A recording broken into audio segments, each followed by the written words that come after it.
Discretion is advised. 14-year-old in Trumbull County is this 14-year-old girl. She's behind bars, charged with killing her own father. But family members tell us the crime is not what it seems, and there's a lot more to the story. Jen Pachano's getting answers now at 5. And Dan, the story does not begin and end with the single gunshot that killed 41-year-old Jonathan Meadows. Both sides of the family, as you said, say this crime is not what it seems. Pictures taken just this summer portray a seemingly happy family. But Brandy Meadows and several members of the Warren family allege years of abuse at the hands of her husband, 41-year-old Jonathan Meadows. That all came to a head when he died of a single gunshot wound to the head. His 14-year-old daughter stands accused of pulling the trigger. Maternal relatives are hailing her a hero. It's just very unsettling and upsetting because this was not something that just happened. It was premeditated. Meadows' sister, Lena Cooper, doesn't deny there had been abuse by the victim in the past, but she says not for several years, and there were never any convictions. There's no hospital reports or medical records to show broken bones or any of this stuff she's trying to allege. She says there were several red flags leading up to the murder, including the teen recently running away. How can they hail her a hero? The child is sick. She needs help. And she's not going to get help if all they're trying to do is get her a reduced sentence. She needs to be reevaluated. The family says burying Jonathan here in Cleveland today was difficult, especially under these circumstances. It's just very frustrating, but they're painting this picture like they're just this family that was living in fear of my brother, but it is not true. And we're not going to let his death be treated this way. We are choosing not to identify the girl in this case because she is a minor. She turns 15 next week and could still be tried as an adult. She faces aggravated murder charges.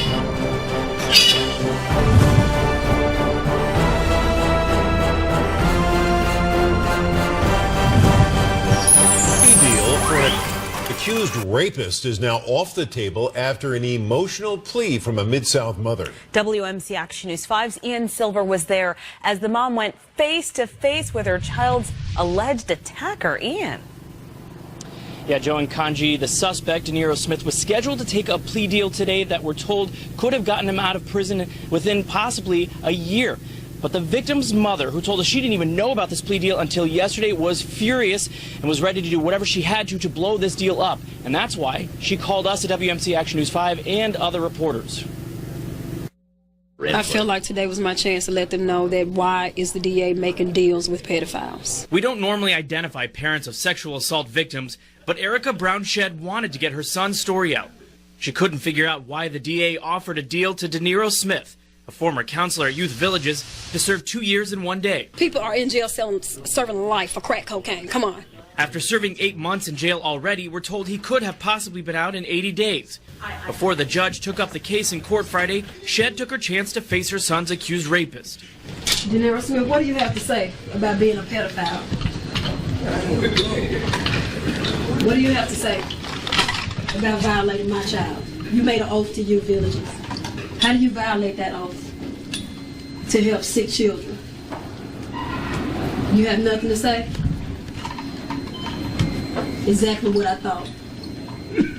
I hope you have a very good time in jail. I don't think that he's denying all the allegations. Our position has always been that he never abused a position of trust or authority. He actually met the youth off campus, was not aware that he was a resident at Youth Villages. Shedd didn't take it lying down. She called members of the media and faced her son's accused abuser, and her voice was heard loud and clear. The deal pulled off the table. The judge asking for a deal that she agreed to. Possibly, as long as he's serving more than 2 years in jail.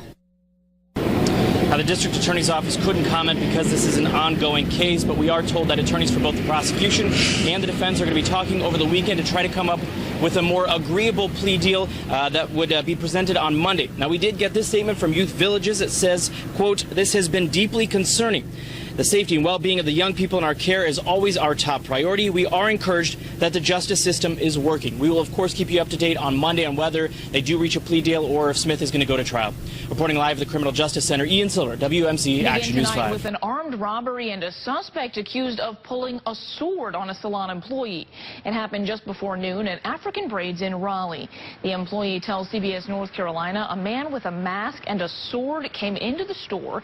The owner says the suspect put the sword to her employee's neck and threatened her and a customer. And told me to give him everything in the register, but I explained to him we don't have a register. So I went in the back and I gave him everything that was in the bag, was over $4,000.